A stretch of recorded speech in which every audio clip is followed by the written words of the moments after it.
1993년 10월 15일 서울의 가을은 유독 쌀쌀했다. 강태성 회장은 회사 창립 20주년 기념식을 마치고 집으로 향하는 길이었다. 그의 마음은 곧 8살이 될 딸 민정이를 생각하며 따뜻했다. 오늘은 딸이 학교에서 그린 그림을 보여주겠다고 약속한 날이었다. 하지만 집에 도착한 태성을 맞이한 것은 아내 은영의 절규였다. 민정이가 사라졌어요. 은영은 온몸을 떨며 태성의 가슴에 매달렸다. 아이는 학교에서 집으로 오는 길에 실종되었다. 학교 앞 문구점 아저씨가 마지막으로 민정이를 봤다고 했다. 분홍색 원피스를 입고 토끼 가방을 맨 채 누군가와 함께 검은색 승용차에 타는 모습이었다. 경찰이 출동했지만 단서는 희박했다. CCTV도 몇 개 없던 시절 목격자의 증언만이 유일한 실마리였다. 태성은 미친 듯이 딸을 찾아 헤맸다. 전단지를 뿌리고 방송에 출연하고 사설 탐정들을 고용했다. 강태성이라는 이름의 무게를 총동원해 온 나라를 뒤집어 놓았지만 민정이는 흔적도 없이 사라져버렸다. 그로부터 일주일 후 드디어 범인으로부터 전화가 왔다. 목소리 변조기를 사용한 듯 기계적인 음성이었다. 돈을 원하는 게 아니오. 당신이 20년 전에 저지른 일에 대한 대가를 치르는 거요. 태성은 기억을 더듬어 봤지만 떠오르는 것이 없었다. 범인은 구체적인 요구사항을 말했다. 회사 경영권을 포기하고 모든 재산을 기부하라는 것이었다. 태성은 주저없이 범인의 요구를 들어주었다. 딸 하나만 돌려준다면 세상 모든 것을 내줄 수 있었다. 하지만 약속 장소에 나타난 것은 민정이가 아니라 또 다른 협박장이었다. 이제야 시작이요. 당신이 느껴야 할 고통은 이런 게 아니야. 그 후로 범인은 연락을 끊었고 민정이는 영영 돌아오지 않았다. 사건은 미제로 분류되었다. 경찰은 수사를 계속한다고 했지만 시간이 지날수록 관심은 줄어들었다. 태성만이 홀로 딸을 찾는 일에 매달렸다. 그는 사업에서 손을 떼고 오직 민정이를 찾는 데만 전념했다. 하지만 그의 집착은 아내 은영에게는 독이 되었다. 당신은 이미 죽은 아이에게만 매달려 있어요. 저는 어떡하라고요? 은영의 절규는 집안을 메아리쳤다. 그녀는 점점 말라가고 있었다. 식음을 전폐하고 잠도 제대로 자지 못했다. 의사는 극심한 우울증이라고 진단했지만 태성은 딸 찾기에만 몰두해 아내의 아픔을 외면했다. 1995년 봄, 은영은 스스로 세상을 떠났다. 유서에는 단 한 줄만 적혀 있었다. 민정이 곁으로 먼저 갑니다. 태성은 그제야 자신이 딸뿐만 아니라 아내까지 잃었다는 것을 깨달았다. 장례식장에서 혼자 선 그의 모습은 처량했다. 친척들도 친구들도 모두 등을 돌렸다. 이제 그만 포기하라는 말들만 남겼을 뿐이었다. 그러나 태성은 포기할 수 없었다. 민정이는 어딘가 살아있다는 믿음만이 그를 지탱하는 유일한 힘이었다. 그는 거대한 저택에 홀로 남아 딸의 방을 그대로 보존했다. 8살 때 모습 그대로 인형들과 그림책들이 먼지를 쌓아가며 주인을 기다리고 있었다. 30년이라는 세월이 흘렀다. 한때 재계의 거물이었던 강태성은 이제 70대의 외로운 노인이 되어 있었다. 하지만 그의 의지는 꺾이지 않았다. 매일 아침 딸의 사진에 인사를 건네고 저녁이면 빈 식탁에 2사람분의 밥을 차려놓았다. 사람들은 그를 미쳤다고 수군거렸지만 태성에게는 그것만이 살아가는 이유였다. 유나는 자신의 정확한 나이를 모른다. 보육원 기록에는 1985년생이라고 되어 있지만 그마저도 추정일 뿐이었다. 그녀의 기억은 7살 무렵부터 시작된다. 하늘빛 보육원이라는 작은 시설에서 20여 명의 아이들과 함께 자란 모호한 기억들 뿐이다. 원장 선생님은 유나를 길에서 주워온 아이라고 했다. 기억을 잃은 채 서울 어느 지하철역에서 발견되었다는 것이 전부였다. 몸에는 상처가 있었고 충격으로 인한 기억상실 증세를 보였다고 했다. 그때 입고 있던 분홍색 원피스와 토끼 가방이 유일한 단서였지만 아무도 그 아이를 찾지 않았다. 보육원에서의 생활은 힘들었다. 유나는 다른 아이들과 달리 조용하고 내성적이었다. 가끔 악몽을 꾸며 울음을 터뜨리기도 했지만 꿈의 내용은 기억하지 못했다. 다만 누군가가 자신을 부르는 목소리와 따뜻한 품의 기억만이 흐릿하게 남아있을 뿐이었다. 18세가 되어 보육원을 나온 유나는 홀로 세상을 견뎌야 했다. 고등학교 졸업과 동시에 작은 식당에서 일을 시작했다. 새벽부터 밤늦게까지 일하며 틈틈이 야간 대학을 다녔다. 경영학을 전공했지만 그것은 단순히 안정된 직장을 구하기 위한 수단이었을 뿐이다. 20대는 생존의 연속이었다. 식당, 편의점, 청소 용역까지 안 해본 일이 없었다. 그녀는 불평하지 않았다. 오히려 일할 수 있다는 것에 감사했다. 어릴 적부터 혼자였기에 외로움도 익숙했다. 친구라고 할 만한 사람도 연인도 없었다. 그저 하루하루를 버텨내는 것이 전부였다. 30대 중반이 된 지금 유나는 여전히 혼자다. 작은 원룸에서 살며 파출부 일을 하고 있다. 깔끔하고 성실한 성격 덕분에 고정 고객들이 제법 있다. 무뚝뚝해 보이지만 예의 바르고 신뢰할 수 있는 사람이라는 평가를 받는다. 어느 날 단골 고객 중 한 명이 특별한 제안을 했다. 유나 씨, 혹시 살아가면서 가정부 일 해볼 생각 없어요? 제가 아는 분이 믿을 만한 사람을 찾고 있거든요. 그 집은 강남의 거대한 저택이었다. 주인은 강태성이라는 70대 노인으로 30년째 혼자 살고 있다고 했다. 면접 날 유나는 생전 처음 보는 호화로운 저택 앞에 서 있었다. 정원만 해도 웬만한 공원 크기였고 건물은 마치 드라마에서나 보던 서양의 고성 같았다. 떨리는 마음으로 초인종을 누르자 나이든 관리인이 나와 그녀를 안내했다. 강태성 회장과의 첫 만남은 묘했다. 그는 유나를 보는 순간 잠시 멈칫했다. 마치 누군가를 떠올리는 듯한 눈빛이었다. 하지만 곧 평상심을 되찾고 담담하게 면접을 진행했다. 이 집은 특별한 곳입니다. 함부로 드나들거나 만져서는 안 되는 곳들이 있어요. 그런 것들을 지킬 수 있겠습니까? 유나는 고개를 끄덕였다.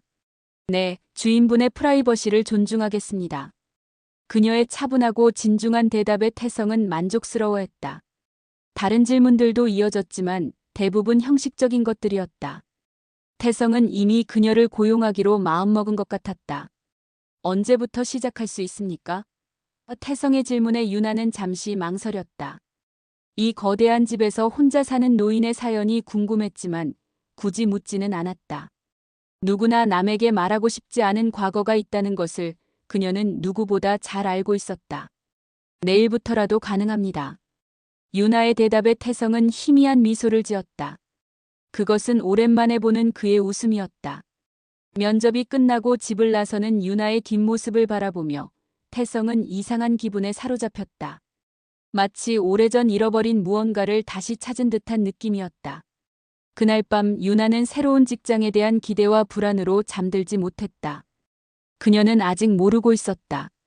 자신이 30년 전 그 집에서 사라진 아이라는 것을, 그리고 내일부터 자신을 30년째 기다려온 아버지와 함께 생활하게 된다는 것을 말이다. 유나가 강태성의 저택에서 일을 시작한 지 한 달이 지났다. 처음 며칠은 이 거대한 집의 구조를 파악하는 것만으로도 벅찼다. 1층의 넓은 거실과 식당, 서재, 2층의 여러 방들, 그리고 3층의 작은 다락방까지. 하지만 유독 2층 끝쪽에 있는 한 방만은 출입금지였다. 저 방은 절대 들어가지 마세요. 태성의 단호한 목소리에 유나는 고개를 끄덕였다. 궁금하지 않다면 거짓말이겠지만 주인의 사생활을 존중하는 것이 기본 예의라고 생각했다. 다만 가끔 그 방 앞을 지날 때면 왠지 모를 그리움 같은 감정이 밀려왔다. 태성은 규칙적인 생활을 했다. 아침 7시에 기상해서 30분간 정원을 산책하고 8시에 아침 식사를 했다. 신문을 읽거나 서재에서 책을 보내며 오전을 보내고 오후에는 가끔 나가기도 했지만 대부분 집에 있었다. 저녁 6시 식사 후에는 주로 서재에서 시간을 보냈다. 유나가 만든 음식에 대한 태성의 반응은 특별했다.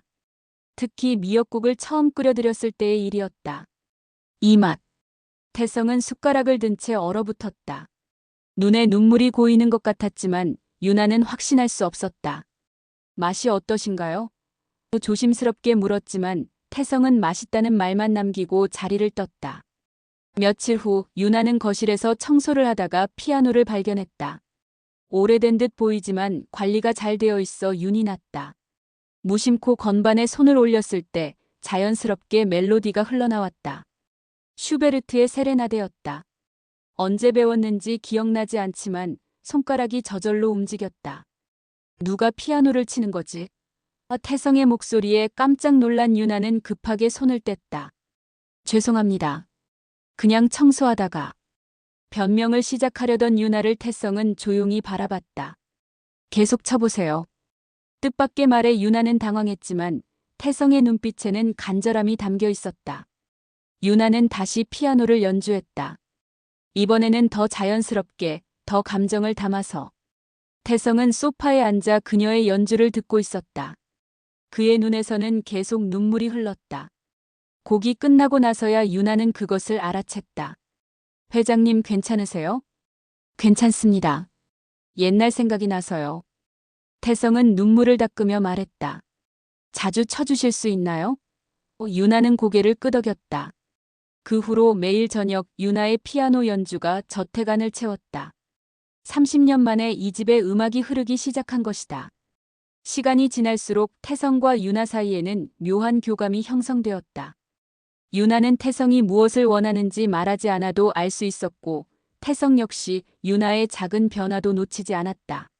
마치 오랫동안 함께 살아온 가족 같은 자연스러움이었다.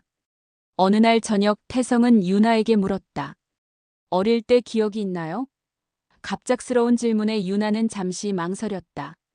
별로 없어요. 7살 때부터 보육원에서 자랐거든요. 그 전 기억은 전혀 없나요? 태성의 목소리에는 간절함이 묻어 있었다. 가끔 꿈에서 누군가가 저를 부르는 소리를 들어요. 민정아, 민정아 하고요. 하지만 제 이름은 유나인데. 유나의 말에 태성은 숨이 멎는 것 같았다. 민정이. 그것은 잃어버린 딸의 이름이었다. 하지만 감히 확신할 수는 없었다. 너무 많은 시간이 흘렀고 너무 많은 것들이 변했다. 그날 밤 태성은 잠들지 못했다. 유나의 말투, 행동, 습관들이 모두 어린 민정이와 겹쳐 보였다. 미역국을 끓이는 방법, 피아노를 치는 자세, 심지어 잠들 때 몸을 웅크리는 모습까지. 하지만 그것이 단순한 우연일 가능성도 있었다. 30년간 딸을 그리워한 자신의 착각일 수도 있었다. 유나 역시 잠들지 못하고 있었다. 이 집에 오면서부터 자주 꾸던 악몽이 사라졌다. 대신 따뜻하고 포근한 꿈을 꾸게 되었다. 누군가가 자신을 안아주고 자장가를 불러주는 꿈이었다. 그 누군가의 얼굴은 보이지 않았지만 목소리는 점점 선명해지고 있었다. 그리고 그 목소리는 태성 회장의 목소리와 묘하게 닮아 있었다. 유나가 저택에서 일한 지 2달째 되던 어느 날 태성은 급한 일로 이틀간 부산에 내려가게 되었다. 혼자서 괜찮겠어요? 걱정스러워하는 태성에게 유나는 미소 지으며 대답했다. 걱정 마세요. 집 잘 지키고 있을게요. 태성이 떠난 첫날 밤 유나는 평소보다 일찍 모든 청소를 마쳤다. 거대한 저택에 혼자 있으니 왠지 모를 적막감이 느껴졌다. 따뜻한 차 한 잔을 마시며 책이라도 읽을까 하고 서재로 향했다. 태성이 읽어도 된다고 허락한 책들이 서재 한쪽에 따로 정리되어 있었다. 그런데 책을 고르다가 실수로 높은 선반의 책을 건드리게 되었다. 두꺼운 앨범 하나가 바닥에 떨어지며 펼쳐졌다. 유나는 급하게 주워 올리려다가 펼쳐진 페이지를 보고 얼어붙었다. 거기에는 어린 소녀의 사진들이 가득했다. 분홍색 원피스를 입고 토끼 가방을 맨 아이. 피아노 앞에 앉아 연주하는 모습. 정원에서 뛰어노는 장면들. 그런데 가장 충격적인 것은 그 아이가 차고 있는 목걸이였다. 작은 하트 모양의 펜던트에 M이라는 이니셜이 새겨진 목걸이. 유나는 자신도 모르게 가슴을 움켜잡았다. 그것은 자신이 꿈에서 늘 보던 바로 그 목걸이였다. 앨범을 더 넘겨보니 가족 사진들이 나왔다. 젊은 태성과 아름다운 여성, 그리고 그 사이의 어린 소녀. 행복해 보이는 가족의 모습이었다. 마지막 페이지에는 신문기사 스크랩이 붙어 있었다. 강태성 회장 딸 실종. 전국의 수색령이라는 제목이 눈에 들어왔다. 유나의 손이 떨렸다. 기사를 자세히 읽어보니 1993년 10월 15일 8세 소녀 강민정이 실종되었다는 내용이었다. 실종 당시 입고 있던 옷은 분홍색 원피스, 가지고 있던 가방은 토끼 모양이었다고 적혀 있었다. 유나는 가슴이 뛰는 것을 느꼈다. 보육원에서 들었던 자신의 과거와 너무나 일치했다. 더 충격적인 것은 서재 구석에서 발견한 실종 신고서였다. 태성이 직접 작성한 듯한 글씨로 딸의 특징들이 세세하게 적혀 있었다. 오른쪽 무릎에 작은 흉터, 왼쪽 귓불에 점, 잠들 때 몸을 웅크린다. 유나는 무의식 중에 자신의 무릎과 귓불을 만져보았다. 모든 것이 일치했다. 그날 밤 유나는 한숨도 잘 수 없었다. 자신이 강민정일 가능성이 높다는 생각이 머릿속을 떠나지 않았다. 하지만 확신할 수는 없었다. 30년이라는 세월은 너무 길었고 기억은 너무 흐릿했다. 만약 정말 자신이 그 실종된 아이라면 30년 동안 자신을 찾아 헤맨 아버지 앞에서 어떤 얼굴을 해야 할지 알 수 없었다. 다음 날 유나는 금지되었던 2층 끝방 앞에 서 있었다. 문은 굳게 잠겨 있었지만 열쇠 구멍으로 안을 들여다볼 수 있었다. 그곳에는 어린아이의 방이 그대로 보존되어 있었다. 분홍색 벽지, 인형들, 작은 책상. 마치 시간이 멈춘 것 같았다. 유나는 눈물이 났다. 이 방의 주인이 자신이라면 태성 회장은 30년 동안 딸의 귀환을 믿고 기다려온 것이었다. 그 깊은 사랑과 그리움을 생각하니 가슴이 아팠다. 동시에 두려움도 밀려왔다. 만약 자신이 그가 찾는 딸이 아니라면 그의 희망을 산산조각 낼 수도 있었다. 태성이 돌아오던 날 유나는 평소와 다른 눈빛으로 그를 바라봤다. 태성 역시 유나의 변화를 감지했다. 무슨 일 있었나요? 조심스럽게 묻는 태성에게 유나는 망설였다가 말했다. 회장님, 혹시 제가 회장님이 찾고 계시는. 그만해요. 태성이 유나의 말을 막았다. 아직 때가 아닙니다. 조금만 더 기다려요. 그의 목소리에는 떨림이 있었다. 태성도 같은 생각을 하고 있었던 것이다. 하지만 그는 섣부른 희망보다는 확실한 증거를 원했다. 30년간 수많은 거짓 희망에 속았던 경험이 그를 신중하게 만들었다. 그날 밤 태성은 오랜 친구이자 개인 비서인 김전모에게 전화를 걸었다. 김전모, 부탁이 하나 있어. 아주 조심스럽게 아무도 모르게 DNA 검사를 하나 해야겠어. 김전모는 놀랐지만 더 이상 묻지 않았다. 30년 동안 태성의 곁에서 지켜본 그는 이 순간이 얼마나 중요한지 알고 있었다. 김전무의 도움으로 DNA 검사는 비밀리에 진행되었다. 유나의 머리카락 몇 가닥과 태성의 타액 샘플이 신뢰할 만한 검사기관으로 보내졌다. 결과가 나오기까지는 일주일이 걸린다고 했다. 그 일주일은 태성과 유나 모두에게 가장 길고 답답한 시간이었다. 태성은 평소보다 더 조심스럽게 유나를 대했다. 혹시나 하는 마음에 그녀의 작은 행동 하나하나를 유심히 관찰했다. 유나가 무의식 중에 보이는 습관들 마이너스 긴장할 때 귓불을 만지작거리는 것, 웃을 때 살짝 고개를 기우는 모습, 잠시 멍할 때 오른손으로 왼쪽 어깨를 감싸는 자세 마이너스 모든 것이 어린 민정이와 일치했다. 유나 역시 마찬가지였다. 태성과 함께 있을 때면 왠지 모를 안정감을 느꼈다. 특히 그가 자신을 걱정스럽게 바라보는 눈빛에서는 깊은 사랑을 느낄 수 있었다. 그것은 단순한 주인과 가정부 사이의 관심이 아니었다.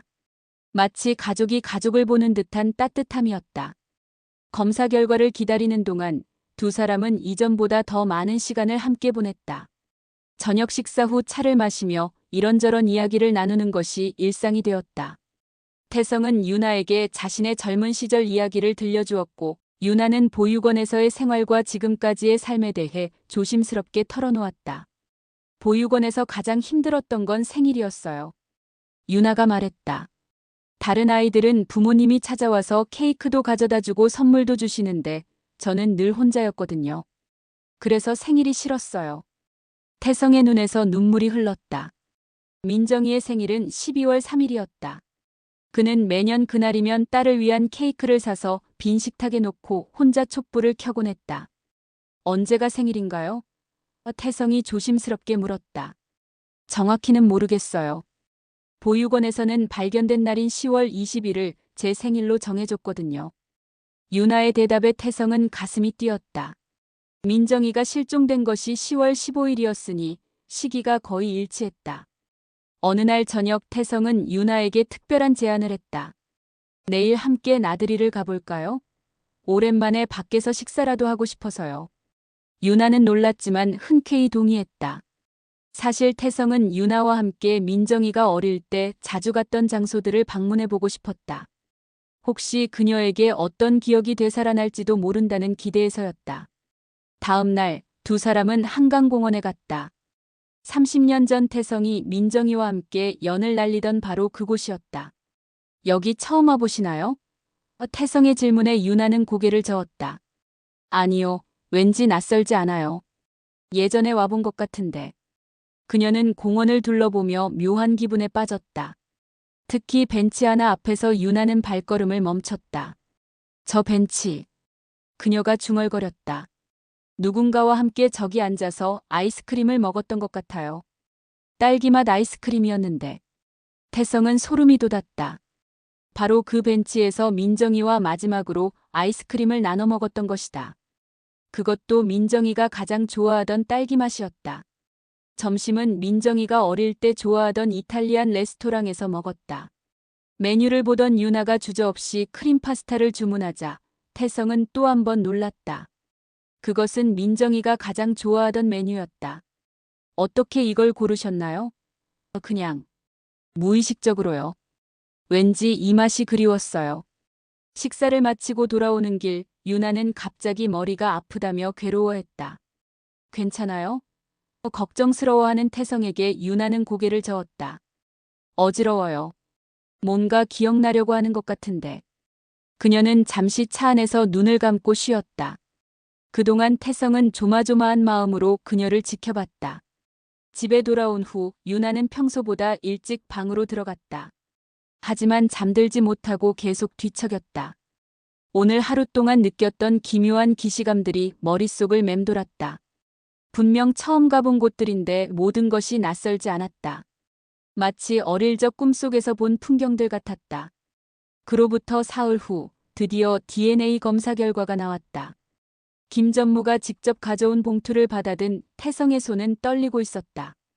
유나도 함께 있었다. 둘 다 이 순간을 기다렸지만 막상 결과를 확인하려니 두려웠다. 태성이 천천히 봉투를 뜯었다. 검사 결과서의 마지막 줄에는 명확하게 적혀 있었다. 부녀관계 확률 99.99% 태성은 그 글자를 몇 번이고 다시 읽었다. 믿을 수 없었다. 30년 만에 드디어 딸을 찾은 것이었다. 민정아. 태성의 입에서 떨리는 목소리가 나왔다. 유나는, 아니 민정이는 그 이름을 듣는 순간 모든 기억이 쏟아지는 것을 느꼈다. 아빠의 따뜻한 품 함께 피아노를 치던 오후, 정원에서 놀던 행복한 시간들. 30년 동안 잠들어 있던 기억들이 마치 영화처럼 되살아났다. 아빠. 민정이의 입에서 그 단어가 나오는 순간 태성은 더 이상 참을 수 없었다. 그는 딸을 끌어안고 목 놓아 울었다. 30년간 참아왔던 그리움과 아픔, 그리고 지금의 기쁨이 모두 눈물이 되어 흘러내렸다. 민정이 역시 아버지의 품에서 펑펑 울었다. 잃어버린 시간에 대한 슬픔과 다시 만날 수 있었다는 기쁨이 뒤섞인 복잡한 감정이었다. DNA 검사 결과가 확인된 후 태성과 민정이는 며칠 동안 현실을 받아들이는데 시간이 필요했다. 30년이라는 세월은 너무 길었고 그동안 두 사람 모두 많이 변했다. 하지만 혈육의 정은 시간을 뛰어넘었다. 조금씩 천천히 진짜 부녀의 관계를 회복해 나갔다. 태성은 그동안 금지했던 민정이의 방을 열어주었다. 30년 전 그대로 보존된 방을 본 민정이는 다시 한번 눈물을 흘렸다. 어린 시절 자신이 좋아하던 인형들, 그림책들, 작은 피아노까지. 모든 것이 그대로 있었다. 아빠가 매일 청소하고 정리했어. 내가 언젠가 돌아올 거라고 믿고서 말이야. 민정이는 방 한 구석에서 작은 일기장을 발견했다. 8살 때까지 쓴 일기였다. 서툰 글씨로 적힌 일상들이 기억을 더욱 생생하게 되살려 주었다. 아빠랑 공원에 갔다. 연을 날렸는데 구름까지 올라갔다. 엄마가 만든 미역국이 맛있었다. 나도 엄마처럼 요리를 잘하고 싶다. 어린 민정이의 순수한 마음이 글 속에 그대로 담겨 있었다. 하지만 기쁨도 잠시, 태성은 점점 침울해졌다. 민정이를 되찾은 기쁨보다는 30년을 잃어버린 안타까움이 더 컸다. 내가 너를 지켜주지 못해서 미안하다. 내 어린 시절, 청춘, 모든 것을 빼앗겨버렸구나. 자책하는 아버지를 보며 민정이는 가슴이 아팠다. 아빠 잘못이 아니에요. 이렇게 다시 만날 수 있게 된 것만으로도 기적이에요. 민정이는 아버지를 위로했지만 사실 그녀 자신도 복잡한 마음이었다. 30년 동안 가난하고 외롭게 살았던 시간들, 그리고 진짜 부모가 있었다는 사실을 이제야 알게 된 것이 충격이었다. 며칠 후 태성은 민정이에게 과거 유괴 사건에 대해 자세히 이야기해 주었다. 범인의 전화 요구사항들, 그리고 그 후의 수사 과정까지. 경찰도 사설 탐정도 모두 포기했지만 나는 포기할 수 없었어. 너를 찾는 것이 내 인생의 유일한 목표였거든. 민정이도 자신이 기억하는 것들을 털어놓았다. 어느 날 갑자기 낯선 사람이 다가와서 아빠가 사고 났다. 빨리 가자고 했다는 것. 무서워서 따라갔지만 아빠는 없었고 대신 어둡고 차가운 곳에 갇혔다는 것. 그 후의 기억은 없지만 다시 깨어났을 때는 서울역 근처에서 헤매고 있었다고 했다. 머리에 상처가 있었고 기억을 잃은 상태였어요. 누군가 저를 고의로 그 상태로 만든 것 같아요. 민정이의 말에 태성은 분노로 주먹을 꽉 쥐었다. 누군가 어린 딸에게 의도적으로 기억상실을 일으켜 가족과 영원히 헤어지게 만든 것이었다. 도대체 누가 왜 그런 짓을? 태성은 이해할 수 없었다. 돈을 요구한 것도 아니고 복수라고 하기에는 너무 잔혹했다. 하지만 민정이를 되찾은 기쁨에 차츰 분노는 가라앉았다. 중요한 것은 과거가 아니라 앞으로의 시간이었다. 그러나 며칠 후 예상치 못한 사람이 저택을 찾아왔다. 태성의 오랜 측근이자 현재 강태성 그룹의 실질적인 경영을 담당하고 있는 박상호 부회장이었다. 그는 평소와 달리 어두운 표정으로 나타났다.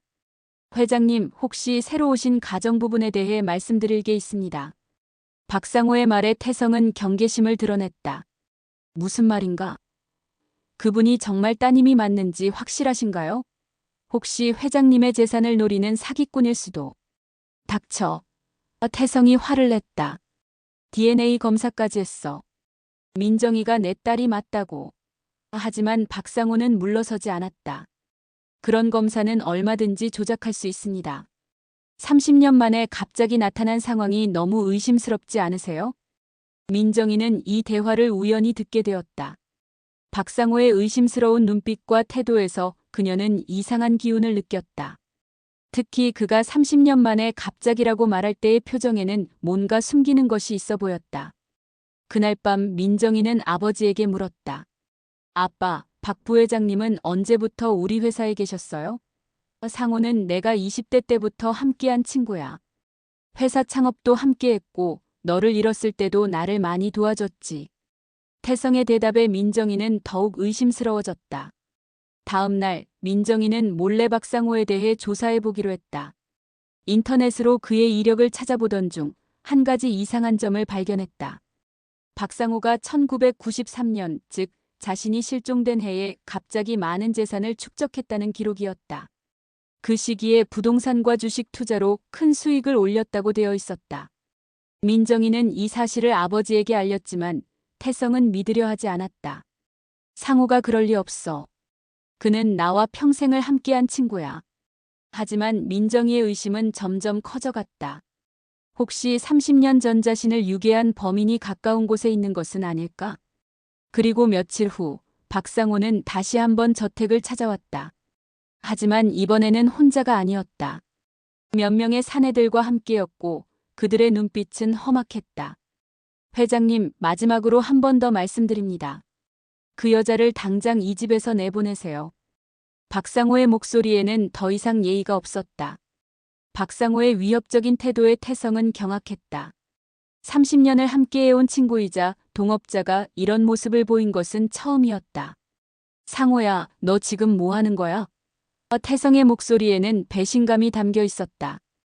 회장님, 이제 그만 현실을 받아들이세요. 30년 전에 잃어버린 딸은 이미 죽었어요. 저 여자는 당신의 재산을 노리는 사기꾼일 뿐입니다. 박상호는 차갑게 말했다. 그의 말에 민정이는 분노가 치밀었다. 당신이 누구길래 저희 부녀관계에 대해 그런 말을 해요? 부녀관계. 박상호가 비웃었다. DNA 검사 따위는 얼마든지 조작할 수 있어요. 그런 걸로 강태성 그룹의 상속자가 될 수 있다고 생각하세요? 그의 말에서 민정이는 핵심을 파악했다. 박상호는 자신이 나타나면서 경영권 승계의 위협을 느끼고 있었던 것이다. 태성은 박상호의 진짜 속마음을 깨닫고 충격에 빠졌다. 설마, 너는 민정이가 돌아오는 것을 원하지 않았던 거야? 그렇습니다. 박상호는 더 이상 숨기지 않았다. 회장님에게 자식이 없어야 제가 이 회사를 물려받을 수 있거든요. 30년 동안 제가 얼마나 노력했는데 갑자기 나타난 여자 하나 때문에 모든 것을 잃을 수는 없어요. 민정이는 소름이 돋았다. 혹시 30년 전에 저를 유괴한 것도? 박상호의 표정이 일그러졌다. 영리하네요. 그래요. 모든 것이 제 계획이었어요. 어린아이가 영원히 사라져버리면 회장님은 자연스럽게 저를 후계자로 생각하실 거라고 믿었거든요. 태성은 몸이 떨렸다. 30년 동안 믿고 의지했던 사람이 자신의 딸을 납치한 범인이었다는 사실을 받아들일 수 없었다. 어떻게 그럴 수 있어? 민정이는 너도 귀여워했던 아이잖아. 귀여워했다고요? 박상호가 냉소했다. 저에게는 방해물일 뿐이었어요. 원래는 영원히 사라지게 할 계획이었는데 그 계획을 실행한 부하가 실수를 했어요. 아이에게 기억상실만 일으키고 놓아준 거죠. 덕분에 30년 동안 불안에 떨어야 했습니다. 민정이는 어린 시절의 악몽이 되살아나는 것을 느꼈다. 어둡고 차가운 곳, 무서운 목소리들, 그리고 머리에 가해진 충격. 모든 것이 박상호의 지시에 따른 것이었다. 당신이 제 인생을 망쳤어요.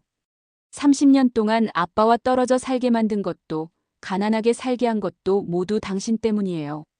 박상호는 태어냈다. 그래도 살아있잖아요. 원래 계획대로였다면 지금쯤 이 세상에 없었을 텐데. 그의 말에 태성은 더 이상 참을 수 없었다. 이 악마 같은 놈. 하지만 박상호가 데려온 사내들이 태성을 제지했다. 회장님, 이제 선택하세요. 저 여자를 포기하시거나 아니면. 박상호가 위협적으로 말했다. 아니면 어떻다는 거야? 태성이 물었다. 회장님도 30년 전처럼 사고를 당하실 수 있어요.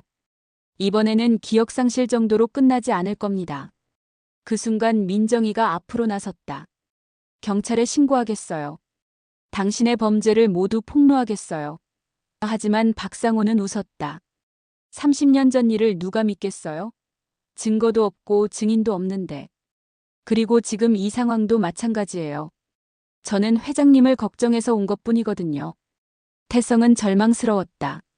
박상호의 말이 맞았다. 30년이 지난 사건을 증명할 방법이 없었다. 더욱이 박상호는 강태성 그룹의 부회장으로서 막강한 권력을 가지고 있었다. 경찰에 신고해도 오히려 그들이 사기꾼으로 몰릴 가능성이 높았다. 하지만 그때 예상치 못한 일이 일어났다.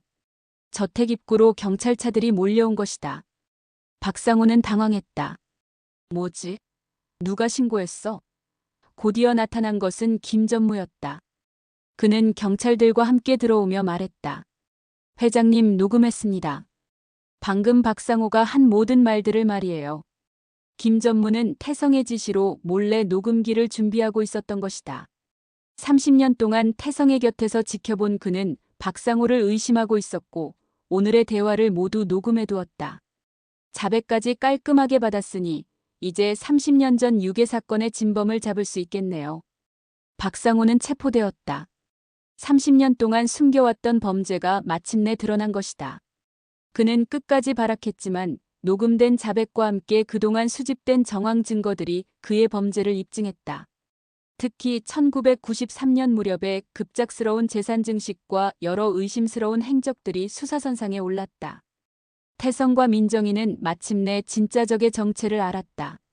30년 동안 가장 가까운 곳에서 그들을 속이고 있던 배신자. 하지만 이제 모든 것이 끝났다. 진실이 밝혀지고 정의가 실현되었다. 남은 것은 잃어버린 시간을 되찾아가는 일뿐이었다. 박상호의 체포와 함께 30년간 미제로 남아있던 강민정 유괴 사건은 마침내 해결되었다. 언론은 이 사건을 대대적으로 보도했고 재계 거물의 딸이 30년 만에 기적적으로 돌아온 이야기는 온 국민의 관심을 끌었다. 하지만 태성과 민정이에게는 언론의 관심보다 더 소중한 것이 있었다. 바로 진짜 가족으로 살아가는 것이었다. 박상호의 재판은 신속하게 진행되었다. 30년 전 유괴죄와 감금죄, 그리고 최근의 협박죄까지 여러 죄목이 적용되었다. 그는 법정에서도 끝까지 자신의 행동을 정당화하려 했지만 증거는 명확했다. 결국 그에게는 무기징역이 선고되었다. 30년 동안 한 가족을 파괴한 대가로는 충분하지 않았지만 적어도 정의는 실현되었다. 태성은 박상호 사건이 마무리된 후 회사 경영에서 완전히 손을 뗐다. 이미 70대가 된 그에게는 사업보다 딸과의 시간이 더 소중했다. 강태성 그룹은 신뢰할 만한 전문 경영인에게 맡기고 그는 오직 민정이와의 관계 회복에만 집중했다. 민정이 역시 큰 변화를 겪었다. 더 이상 가정부가 아닌 강태성의 딸로서 새로운 삶을 시작해야 했다. 처음에는 갑작스러운 환경 변화에 당황스러웠다. 재벌가의 딸이라는 신분, 엄청난 재산, 그리고 쏟아지는 관심들. 모든 것이 낯설고 부담스러웠다. 아빠, 저는 그냥 평범하게 살고 싶어요. 민정이가 솔직한 마음을 털어놓았다. 30년 동안 가난하게 살았지만 그게 제 인생이었거든요. 갑자기 모든 것이 바뀌니까 어떻게 해야 할지 모르겠어요. 태성은 딸의 마음을 이해했다. 그래, 천천히 하자. 우리에게는 시간이 있어. 그는 민정이에게 무리하지 말라고 했다. 재산이나 지위보다는 진짜 부녀 관계를 회복하는 것이 우선이라고 생각했다. 두 사람은 조금씩 일상을 쌓아갔다. 아침에 함께 정원을 산책하고 민정이가 피아노를 연주하면 태성이 옆에서 듣는 시간. 저녁에는 차를 마시며 하루 있었던 일들을 나누는 것이 새로운 일과가 되었다. 30년의 공백을 하루아침에 메울 수는 없었지만 매일매일 조금씩 가까워지고 있었다. 민정이는 아버지에게 자신의 꿈에 대해 이야기했다. 저는 어려운 아이들을 도와주는 일을 하고 싶어요. 저처럼 부모 없이 자란 아이들에게 희망을 주고 싶거든요. 태성은 딸의 뜻을 적극 지지했다. 좋은 생각이야. 우리가 가진 것들을 나누는 것, 그게 진짜 의미 있는 일이지. 그래서 민정이는 재단을 설립했다. 희망나눔재단이라는 이름으로 보육원 아이들과 소외계층 아동들을 지원하는 일을 시작했다. 아버지의 재정적 뒷받침도 있었지만 민정이는 직접 현장에서 아이들과 만나며 활동했다. 자신의 경험을 바탕으로 진심 어린 도움을 줄 수 있었다. 특히 민정이가 자랐던 하늘빛 보육원은 특별한 관심을 받았다. 시설 현대화와 교육 프로그램 확충, 아이들의 심리치료 지원까지. 보육원 원장 선생님은 눈물을 흘리며 고마워했다. 유나야, 아니 민정아. 내가 이렇게 훌륭하게 자라줘서 정말 고맙다. 태성도 딸의 활동을 보며 뿌듯해했다.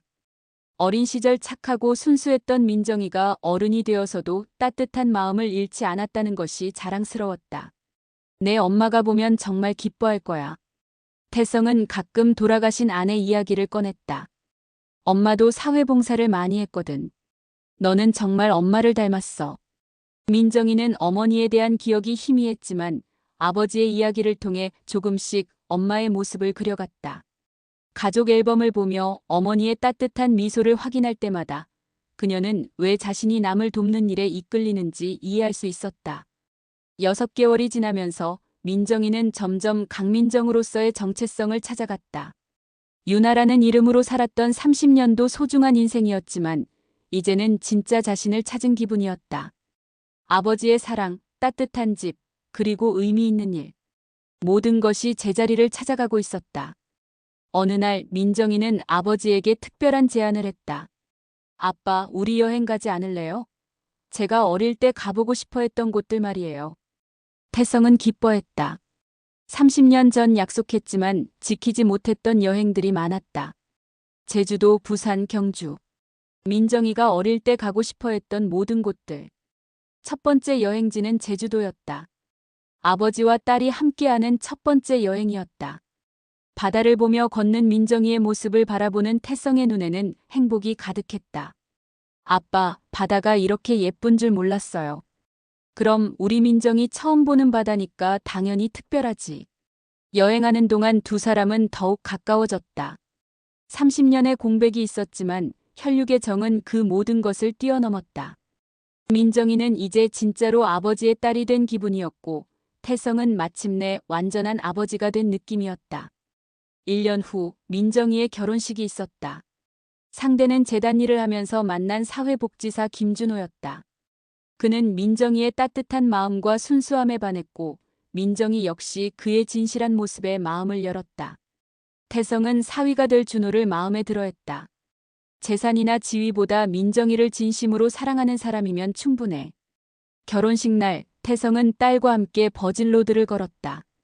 하얀 드레스를 입은 민정이는 30년 전 잃어버린 그 어린 소녀가 아니라 아름답고 성숙한 여성이 되어 있었다. 아빠 사랑해요. 민정이가 속삭였다. 나도 사랑한다, 우리 민정아. 결혼 후에도 민정이는 재단 활동을 계속했다. 이제는 남편과 함께 더 큰 꿈을 그리고 있었다. 전국의 보육원 아이들을 돕고 가족을 잃은 아이들에게 새로운 희망을 주는 것. 자신이 겪었던 아픔을 다른 아이들은 겪지 않게 하고 싶었다. 태성은 손자 손녀들을 기다리며 행복한 노년을 보내고 있었다. 30년 동안 혼자였던 거대한 저택에 이제는 웃음소리가 가득했다. 민정이가 자주 남편과 함께 찾아왔고 가족 모임이 열릴 때마다 집안이 시끌시끌했다. 어느 일요일 오후 온 가족이 모여 식사를 하고 있었다. 태성, 민정이, 준호, 그리고 곧 태어날 아기의 존재까지. 4대가 함께하는 첫 번째 가족 모임이었다. 할아버지, 아기 이름은 뭘로 지을까요? 민정이가 물었다. 아들이면 태민이, 딸이면 은정이 어떨까? 태성의 제안에 모두가 웃었다. 태성의 태와 민정의 민, 그리고 돌아가신 할머니 은영의 은과 민정의 정. 가족의 이름들이 다음 세대로 이어지는 것이었다. 저녁이 되어 모두가 돌아간 후 태성과 민정이는 정원을 산책했다. 30년 전 민정이가 뛰어놀던 바로 그 정원이었다. 아빠 행복해요? 민정이가 물었다. 그럼 세상에서 가장 행복해. 너를 되찾은 것만으로도 충분한데 이렇게 훌륭한 사위의 손자 손녀까지 생기다니. 저도 정말 행복해요. 30년 동안 잃어버렸던 시간이 아깝기도 하지만 지금이 있어서 다행이에요. 민정이는 아버지의 팔짱을 끼며 말했다. 우리에게는 앞으로의 시간이 더 중요해요. 그렇게 강태성과 강민정, 아버지와 딸은 새로운 시작을 했다. 30년의 공백은 아팠지만 그 시간이 있었기에 지금의 소중함을 더욱 깊이 느낄 수 있었다. 상실의 아픔을 이겨내고 되찾은 가족의 사랑. 그것은 무엇과도 바꿀 수 없는 가장 큰 행복이었다. 저택 2층 민정이의 방에는 이제 새로운 추억들이 쌓여가고 있었다. 어린 시절의 인형들 옆에는 민정이가 받은 봉사상 트로피들이, 작은 피아노 위에는 결혼사진이 놓여 있었다. 과거와 현재가 자연스럽게 어우러진 공간이었다. 매일 밤 태성은 딸의 방 앞을 지나며 작은 기도를 올렸다. 고마워, 민정아. 돌아와줘서 정말 고마워. 그리고 민정이 역시 매일 아버지에게 감사했다. 30년 동안 자신을 포기하지 않고 기다려준 그 사랑에 대해서. 강가의 큰 저택에는 이제 진짜 가족이 살고 있었다. 30년의 기다림 끝에 되찾은 사랑, 그리고 앞으로 영원히 함께할 시간들. 그들의 이야기는 상실로 시작되었지만 희망으로 끝나게 되었다.